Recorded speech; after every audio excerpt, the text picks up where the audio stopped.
ये जो चैप्टर है which is income employment determination, इसके अंदर हम इनकम एंड एम्प्लॉयमेंट को डिटरमाइन कर रहे हैं इस चैप्टर की जब हम बात करते हैं। ठीक है, इसके अंदर हम क्या करते हैं,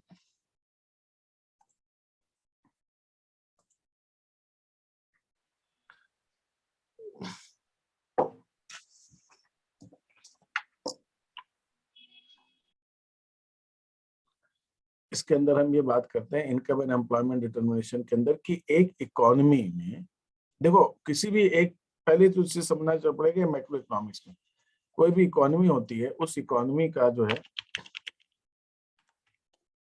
किसी भी इकोनॉमी में जो उसकी गवर्नमेंट है या उस इकोनॉमी के 2-3 ऑब्जेक्टिव्स होते हैं। एक होता है प्राइस स्टेबिलिटी, प्राइस की स्टेबिलिटी, प्राइस स्टेबल रहे, मतलब ना प्राइस बहुत ज्यादा बढ़े ना प्राइस ज्यादा गिरे, एक स्टेबल प्राइस होता है। बहुत प्राइस गिरेंगे तो लोगों को मोटिवेशन नहीं आएगा, वो प्रोडक्शन नहीं करना चाहिए। अगर ये भी बात है, लोग कहते हैं इन्फ्लेशन खराब होता है, लेकिन इन्फ्लेशन के साथ खास बात ये है कि अगर इन्फ्लेशन बिल्कुल जीरो होगा या निगेटिव होगा, माइनस में होगा, तो कोई प्रोड्यूसर प्रोड्यूस नहीं करना चाहेगा। आज मैं रॉ मटेरियल 100 रुपए का खरीद रहा हूँ, मेरा प्रोडक्शन जाके तैयार होता है 15 दिन बाद, महीने भर बाद, और जब मैं मार्केट में बेचने जाता हूँ तो डिफ्लेशन की वजह से या जो भी मान के चलिए आप, हमारी प्राइसेस जो है वो 100 रुपए की चीज में 98 में मुझे बेचनी पड़ती, तो मैं प्रोडक्शन नहीं करना चाहूंगा। तो थोड़ा इन्फ्लेशन प्रोड्यूसर्स को मोटिवेट करता है, तो थोड़ा बहुत इन्फ्लेशन तो होना चाहिए। तो लेकिन वो जो भी रेट है वो एक स्टेबल रहे, स्टेबल इन द सेंस की इन्फ्लेशन बहुत ज्यादा हाई हो ऐसा नहीं है कि मालूम है कि 2% का इन्फ्लेशन है, 3% का। अमेरिका वगैरह के अंदर 2% इन्फ्लेशन को मानते हैं कि काफी है ना, एंड इंडिया में हम 6% इन्फ्लेशन को मानते हैं कि रीजनेबल है ना। वहां तो खैर इस बार अमेरिका में बहुत ज्यादा इन्फ्लेशन है because of Covid and all, government की कुछ गलत पॉलिसीज हो गई वहां पे, लेकिन 2% inflation is quite good there, मतलब वो रीजनेबल मानते हैं। हमारे यहाँ 6% तक का इन्फ्लेशन हम सही मानते हैं। तो अलग अलग कंट्री की अलग अलग सिचुएशन होती है, लेकिन जो भी है वो उसी पे रहे, 6% है तो 6%, है ना। ऐसा नहीं 6 का 9, 10, 11 हो गया फिर, मतलब समथिंग लाइक दैट। तो प्राइस स्टेबिलिटी हर गवर्नमेंट चाहती है। दूसरा है एम्प्लॉयमेंट, लोगों को एम्प्लॉयमेंट मिले, ठीक है, लोगों को एम्प्लॉयमेंट मिले, लोगों को रोजगार मिले, एक ये भी एक बहुत बड़ा yes factor.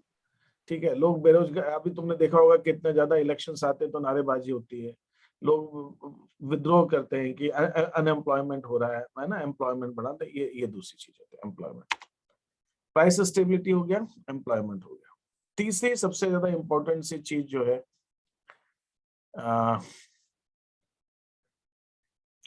Price stability, employment, and then उसके बाद जो है एक और जो चीजें जाती है ग्रोथ। ग्रोथ भी चाहिए। ग्रोथ किस सेंस से चाहिए, अगर ग्रोथ होगी तो पहले जो जितना इनकम था, प्रोडक्शन था, आज उससे ज्यादा, ठीक है। तो ये सब चीजें जो है अपनी इकोनॉमी के अंदर पढ़नी चाहिए। प्राइस स्टेबल रहे, इकोनॉमी में प्राइस जो है वो बहुत ज्यादा चेंजेस नहीं आए, ठीक है। एम्प्लॉयमेंट, लोगों को एम्प्लॉयमेंट जो है अपना बना रहे, ठीक है, कि ऐसा नहीं हो कि अनएम्प्लॉयमेंट इंक्रीज हो। दूसरा economy should show a growth, economy में ग्रोथ दिखनी चाहिए, इकोनॉमी में ऐसा दिखना चाहिए कि इकोनॉमी जो ग्रो कर रही है, ठीक है। तो ये कुछ चीजें हैं जिनको आपको ध्यान में रखना है, price stability, employment and growth, ठीक है। ये कुछ 3 फैक्टर्स हैं। तो अब सवाल उठता है कि ये कैसे होगा। इसके लिए क्या होता है कि अगर हम एक इकोनॉमी की अगर बात करें तो उसके लिए जो एक कर्व हम बनाते हैं,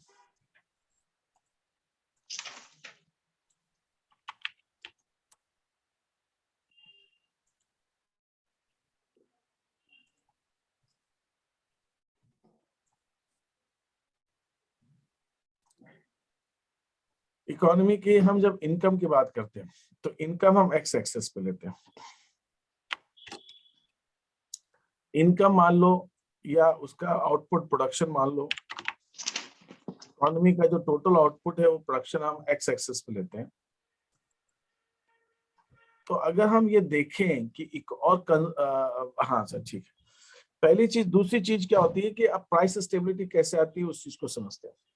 जैसे 11th में माइक्रो इकोनॉमिक्स में तुमने पढ़ा होगा कि जब प्राइस स्टेबल कब रहता है, जब उस कमोडिटी की जो क्वांटिटी डिमांडेड है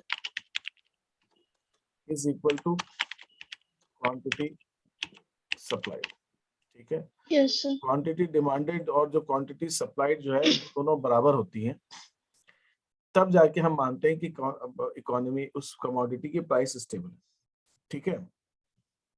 यस सर। दूसरी चीज इसी ढंग से इकोनॉमी में भी होता है। इकोनॉमी में भी प्राइस स्टेबल कब रहेगी, जिसको हम कहते हैं इकोनॉमी की एग्रीगेट डिमांड। एग्रीगेट डिमांड माने टोटल डिमांड, एग्रीगेट डिमांड माने टोटल डिमांड, ठीक है। तो एग्रीगेट डिमांड जो है वो टोटल डिमांड इकोनॉमी में कितनी है, सभी गुड्स एंड सर्विसेज के सबको मिला जुला के, उसको हम कहते हैं एग्रीगेट डिमांड। तो उस इकोनॉमी की एग्रीगेट डिमांड जो है that is should be equal to aggregate supply.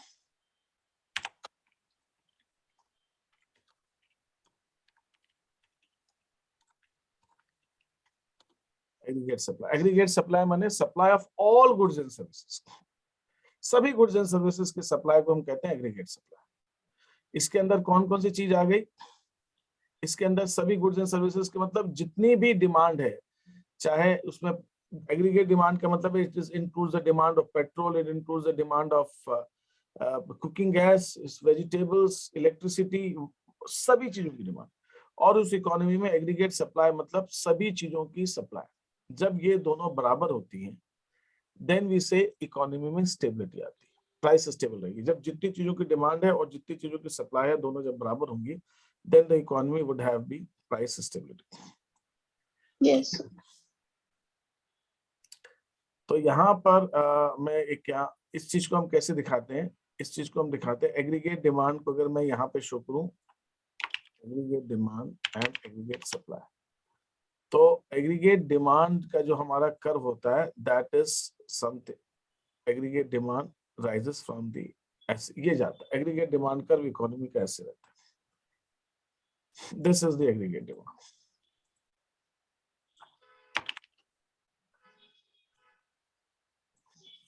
Aggregate demand, aggregate demand जो है वो पूरी इकोनॉमी में जो भी demand of goods and services है this is what it is. और एग्रीगेट सप्लाई क्या रहता है, aggregate supply starts from origin.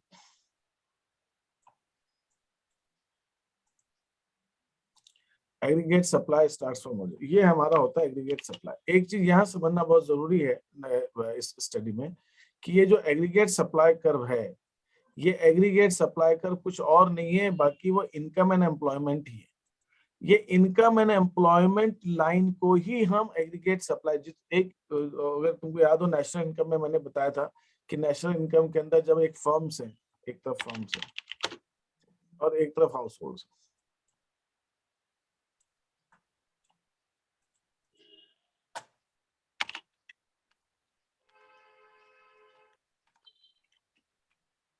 एक तरफ फर्म्स है और एक तरफ हाउस होल्ड, ठीक है। फर्म्स क्या करती हैं, फर्म सप्लाई, फर्म्स जो है हाउस होल्ड जो है फैक्टर सर्विसेज देती है फर्म्स को, और फर्म्स जो है फैक्टर पेमेंट्स देते हैं। इन फैक्टर पेमेंट्स को हाउस होल्ड, इन फैक्टर पेमेंट्स को हाउस होल्ड फर्म को पे करती है फॉर गुड्स एंड सर्विसेज, और फर्म जो है उनको गुड्स एंड सर्विसेज सप्लाई करती है। तो इसका मतलब ये हुआ कि जितना ये फैक्टर पेमेंट्स कर रही है फर्म,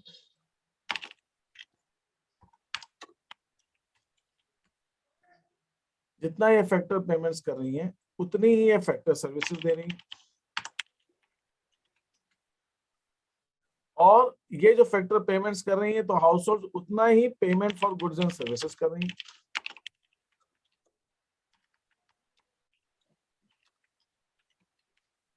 ये उतना ही पेमेंट करती है गुड्स एंड सर्विसेज का, और फर्म्स भी उतना ही गुड्स एंड सर्विसेज सप्लाई करती है।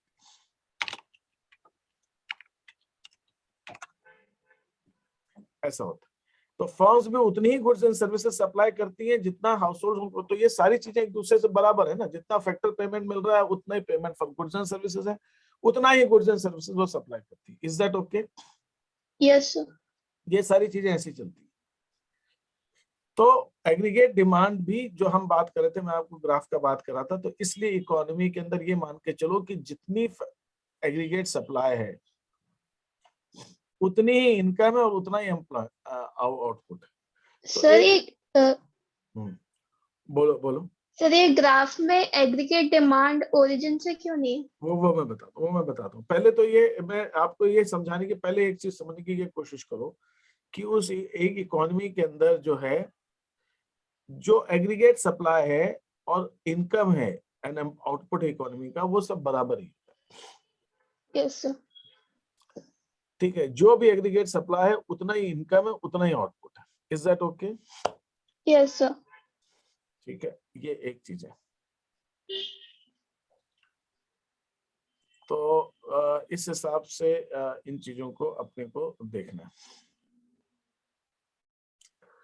पहली चीज। अब तुम्हारा जो एक क्वेश्चन है छोटा सा, उस क्वेश्चन पे मैं आता हूँ। उस क्वेश्चन का मतलब ये है कि तुम्हारा कहना है एग्रीगेट डिमांड कर्व जो ओरिजिन से क्यों नहीं स्टार्ट होता, ऊपर से क्यों स्टार्ट होता है।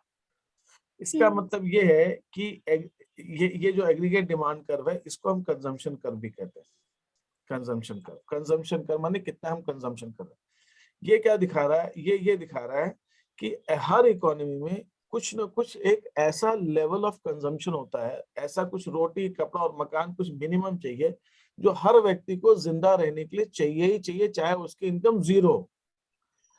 आदमी की किसी की इनकम जीरो हो सकती है, लेकिन उसका कंजम्पशन कभी भी जीरो नहीं हो सकता। Yes sir. इसलिए ये जो लाइन है, अगर ये दिखा रहा है, ये दिखा रहा है कि अगर इनकम हमारी जीरो है, अगर इनकम हमारी जीरो है तो भी कंजम्पशन जीरो नहीं होगा। There would always be some level of consumption, कुछ ना कुछ कंजम्पशन तो होगा ही। तो इसलिए कभी भी जीरो से नहीं स्टार्ट होगा। एक जीरो इनकम मतलब भी एक सबसिस्टेंस लेवल, उसको कहते हैं जिंदा रहने के लिए जो मिनिमम चाहिए होता है, that is required. Yes sir. Subsistence level जो है वो अपने को लगेगा। Subsistence level of basic needs तो हर आदमी की फुलफिल होनी ही चाहिए। Is that fine? Yes sir. तो वो सबसिस्टेंस लेवल जो चाहिए होता है वो जीरो से हमेशा ऊपर से स्टार्ट होता है। ये चीज अपने को समझनी। इज दैट क्लियर है? तो इसलिए कभी भी एग्रीगेट डिमांड जीरो से स्टार्ट नहीं होता। Yes sir. दूसरी चीज, यहाँ मैंने ये जो 45 डिग्री लाइन बनाई है, इसकी इंपॉर्टेंस भी एक बता देता हूँ, फिर मैं आगे बात करूंगा। 45 डिग्री लाइन, जैसे मैंने कहा था, ये जो लाइन थी ना, ये दिस इज 45 डिग्री लाइन। ये जो 45 डिग्री लाइन है जिसकी हम बात कर रहे हैं, ये 45 डिग्री लाइन हमें ये बताता है, ये 45 डिग्री लाइन इज नथिंग। ये 45 डिग्री क्यों है कि अगर मैं यहाँ पे एंगल देखूं, ये 45 डिग्री एंगल बैठेगा। तो ये 45 डिग्री लाइन, तो ये 45 डिग्री लाइन कोई और लाइन नहीं है, बाकी ये हमारी जो है, ये इट इज जस्ट इनकम। ये जो इनकम हम यहाँ पे एक्स एक्सिस पे दिखा रहे हुए हैं, यही लाइन को, मतलब कौन सी लाइन को? इस वाली लाइन को, इसी वाली लाइन को हम यहाँ पर भी ड्रॉ करते हैं। अब सवाल उठता है, ऐसा हम क्यों कर रहे हैं? ऐसा हम इसलिए कर रहे हैं कि अगर मुझे कंजम्पशन को या एग्रीगेट डिमांड को इनकम के साथ कंपेयर करना है, तो मैं कंपेयर कैसे करूंगा? मैं कंपेयर ही नहीं कर पाऊंगा। तो जब मैं इस लाइन को, इनकम वाली लाइन को यहाँ पर पैरेलली ड्रॉ कर देता हूं, तो मेरे लिए कंपैरिजन आसान हो जाता है। मैं एग्रीगेट सप्लाई को एग्रीगेट डिमांड के साथ कंपेयर करना मेरे लिए आसान है। तो इसीलिए हम ये 45 डिग्री लाइन बनाते हैं, so that I can easily compare aggregate supply and aggregate demand. अब ये कंपैरिजन हमको क्या दिखाता है? ये कंपैरिजन हमको दो तीन चीज दिखाता है। एक तो ये वाला पॉइंट बताता है, इसको हम कहते हैं break even point. Break even point क्या कह रहा है? ब्रेक इवन पॉइंट हमसे ये कह रहा है कि इस पॉइंट पर एग्रीगेट डिमांड और एग्रीगेट सप्लाई दोनों बराबर है। एग्रीगेट डिमांड और एग्रीगेट सप्लाई दोनों बराबर। इसका मतलब एक इकोनॉमी में जितनी गुड्स एंड सर्विसेज डिमांड की जा रही है, उतनी ही गुड्स एंड सर्विसेज सप्लाई की जा रही है। इससे क्या होगा? प्राइस स्टेबल रहेगा। इस ब्रेक इवन पॉइंट पे प्राइस स्टेबल रहेगा। इसको ब्रेक इवन पॉइंट नहीं, सॉरी, कंजम्पशन के साथ ब्रेक इवन पॉइंट आएगा। यहाँ पे इसको ब्रेक इवन पॉइंट को यहाँ पर इक्विलिब्रियम पॉइंट कहना ज्यादा सही। ब्रेक इवन पॉइंट जो है, जब हम एडी की जगह कंजम्पशन कर बनाएंगे तब उसको ब्रेक इवन पॉइंट बोलेंगे, वो भी यहीं पे आएगा, लेकिन हम उसको यहाँ पर अभी इक्विलिब्रियम बोलना हमारे लिए ज्यादा सही। इक्विलिब्रियम, इस इक्विलिब्रियम का मतलब क्या हो, एडी एंड एएस दोनों बराबर है, जितनी एग्रीगेट डिमांड है उतनी एग्रीगेट सप्लाई, तो प्राइस की स्टेबिलिटी रहेगी। अगर इकोनॉमी में हम ई पॉइंट के आगे जाते हैं, कोई भी पॉइंट इस पॉइंट पे आते इस एरिया, तो यहाँ पे क्या होगा, एग्रीगेट सप्लाई ज्यादा है, एग्रीगेट डिमांड कम है, तो सप्लाई ज्यादा हो रहा है, डिमांड कम है, तो प्राइसेस विल कॉन्ट्रैक्ट, इकोनॉमी में प्राइसेस गिरने लगे, लोगों का माल बिकेगा नहीं, सप्लायर्स का माल बिकेगा नहीं, तो लोग जो है एक्यूमुलेशन होगा, प्रोडक्शन उनका इकट्ठा होने लगेगा, बन बन के स्टॉक बढ़ने लगेगा, जब वो देखेंगे माल बिक नहीं रहा, इकट्ठा हो गया, तो प्रोड्यूसर्स जो है अपना प्रोडक्शन कम कर देंगे। तो जब वो प्रोडक्शन कम कर देंगे, तो अगर मान लीजिए थोड़ी देर के लिए मैं इस पॉइंट पर हूँ, मैं इस पॉइंट पर हूँ, और वो अपना इस पॉइंट पे क्या होगा, एग्रीगेट सप्लाई ज्यादा है, एग्रीगेट डिमांड कम, तो प्रोडक्शन कम करेंगे। जब प्रोडक्शन कम करेंगे, तो अगर मेरा ये वाला पॉइंट, इस पॉइंट को मैं ए पॉइंट ले लेता हूँ, और इक्विलिब्रियम वाले पॉइंट को मैं ई ले लेता हूँ, तो जब अपना प्रोडक्शन कम करेंगे, तो इकोनॉमी के अंदर हमारा जो मूवमेंट है ए पॉइंट से ई पॉइंट की तरफ जाने लगेगा। हम इकोनॉमी में जो प्रोडक्शन कम करेंगे, तो इनकम कम होगी, इनकम कम होगी तो हमारी इकोनॉमी कॉन्ट्रैक्ट होगी, हमारी इकोनॉमी में आउटपुट घटने लगेगा, हमारी इकोनॉमी की इनकम लेवल कम होने लगेगी। Is that okay? यस। और अगर हम किसी वजह से इस पॉइंट इधर है कहीं, इसको मैं अगर बी ले लेता हूँ, हम कहीं इस तरफ है, तो इस तरफ क्या होगा, डिमांड ज्यादा है, सप्लाई कम है, हमारी इकोनॉमी में डिमांड जो है ज्यादा है और सप्लाई जो है वो कम है, तो इकोनॉमी के अंदर लोगों को सामान मिलेगा नहीं, शॉर्टेज रहेगी, दाम बढ़ने लगेंगे, जब शॉर्टेज आएगी, दाम बढ़ेंगे, तो प्रोड्यूसर्स कहेंगे कि हम और ज्यादा प्रोड्यूशन करेंगे, तो प्रोड्यूसर्स और प्रोड्यूस करने लगेंगे, तो there will be tendency to move from B point to E point. जब प्रोडक्शन बढ़ाएंगे तो इनकम बढ़ेगी, आउटपुट बढ़ेगा, तो अल्टीमेटली हमारी इकोनॉमी हर हाल में इक्विलिब्रियम पॉइंट पर सेटल हो जाएगी। Is that fine? Yes sir. तो अभी यहाँ तक तुमको थोड़ा सा कुछ क्लियर है चीजें? हाँ सर। अच्छा ठीक है, तो मैं तुमको एक दो चीज पहले भेजता हूँ, तुम उसको देखो। और अच्छा ये बताओ, कल का क्या टाइम करें आज? थोड़ा सा अच्छा आज थोड़ा लेट भी तुम कह रहे हो ना, चलेगा? तो मैं थोड़ा सा आज देखता हूँ शेड्यूल, तुमको फिर रात का बताता हूँ, शायद 9:30 बजे या फिर जैसा भी होता है, और वरना कुछ करते हैं, मैंने किसको तो और आज कर लेते हैं थोड़ा सा। मैं इसको और आगे पुश करता हूँ, एक दो इसके अंदर बहुत इंपॉर्टेंट से कॉन्सेप्ट मैं तुमको बताकर मैं करने लगूंगा। अभी मुझे एक बार रन करना पड़ेगा, और कल का भी तुम टाइम मुझे सजेस्ट कर दो। सर कल कोई क्लास नहीं है, बस पेपर है 12 to 2। अच्छा, फिर शाम को तुम्हारी कोई क्लास नहीं है? नहीं सर।